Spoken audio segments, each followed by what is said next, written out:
Friends, எங்கள் வீட்டில் வந்து மிளகு ஜீரகம் பட்டை கிராம்பு எல்லாம் தீர்ந்து போச்சா. பெருஞ்சீரகத்தை வாங்கிட்டு வந்து எங்கேயும் வச்சுட்டா அது கிடைக்கல. இதே பாருங்கள், பட்டை கிராம்பு பொடியை நுணுக்கி கொட்டிட்டேன். எனக்கு வந்து இது நுணுக்குள்ளலாம் எனக்கு இதை சொல்லணும்னு தோணலை ஃப்ரெண்ட்ஸ். எங்கள் அம்மா என்ன சொன்னாங்க, மிளகு ஜீரகம் நுணுக்கி வச்சுக்கிட்டோம்னா ஏழை வீட்டு குழம்பு ஒன்றுமே இல்லைன்னா ஒரு ரசத்தை வச்சு விட்டுருலாம் அப்படின்னு சொன்னாங்க. ஏம்மா சாம்பார்லாம் வைக்கணுன்னா அப்படின்னு நான் கேட்டேன்னா, எங்கள் அம்மா என்ன சொன்னாங்க, சாம்பார்லாம் வைக்கணுன்னா பருப்பு போடணும், செலவு அதிகமாகும் அப்படின்னு சொன்னாங்க. அப்போ நான் ஒரு கருத்து சொன்னேன்.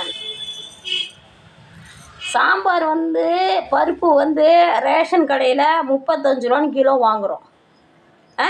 அதை வேக வச்சு அதுக்கு ஒரு 10 ரூபாய்க்கு காய் வாங்குகிறோன்னே வச்சுக்கோங்க. இப்போ 35 + 10 45 மிளகாத்தூள் 35 1 கிலோவையும் நம்ம அப்படியே தூக்கி போட்டுடுறோமா? அது கிடையாது இல்லையா? ஆனால் நீங்கள் வந்து ரசம் வைக்கணும்னு வச்சுக்கோங்க. மிளகு கிலோ 1000 ரூபா, ஜீரகம் வந்து கிலோ 800 ரூபா. காக்கா கிலோ வாங்கணுன்னாலும் அதுக்கு என்ன விலை வருது பாருங்க.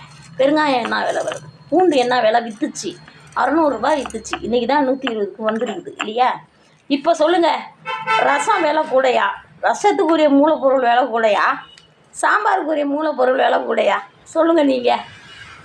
சாம்பாருக்குரியது மலிவு மூலப்பொருட்கள், ரசத்துக்கு உரியது மூலப்பொருட்கள் மிளகாகட்டும், ஜீரகமாகட்டும், பெருங்காயமாகட்டும், பூண்டாகட்டும் விலை கூட இல்லையா?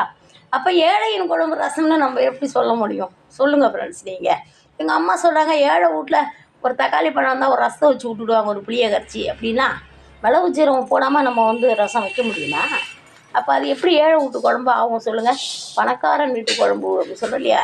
அதெல்லாம் தாண்டி ஏழைகள் வந்து பொதுவாகவே ஏழைகள் கிடையாது. நான் ஆதி காலத்தில் ஏழைகள்னு சொல்லணும். இன்றைக்கெல்லாம் குறைஞ்சது 50 கோடி ரூபா வச்சுருக்கிறவன் தான் ஏழைன்னு சொல்லிட்டு இந்தியா கவர்மெண்ட்டு நினைக்கிதுன்னு வச்சுக்கோங்களேன். 5000 கோடி வச்சுருக்கிறவன் தான் ஏழை, அவனுக்கு தான் இந்தியா கவர்மெண்ட் சலுகை கொடுக்குது. சரிங்களா? அப்போது உழைப்பாளிகள் அவர்கள் வீட்டில் இருக்கக்கூடிய குழம்பு என்ன மெயினான்னு பார்த்தீங்கன்னா ரசம். ஏன்னு கேட்டாக்கா, உடலை வந்து ஆரோக்கியமாக வச்சுக்கக்கூடியது, செரிமானத்தன்மை கூட்டக்கூடியது, பருப்பு வந்து மந்தம் கொடுக்கக்கூடியது இல்லையா? அப்படி தான் நம்ம உழைப்பாளிகளின் குழம்பு ரசம் தானே தவிர ஏழைகளின் குழம்பு ரசம் அல்ல. உங்கள் கருத்து உங்களுக்கு பிடிச்சிருக்கா? பிடிச்சிருந்தா லைக் பண்ணுங்கள்.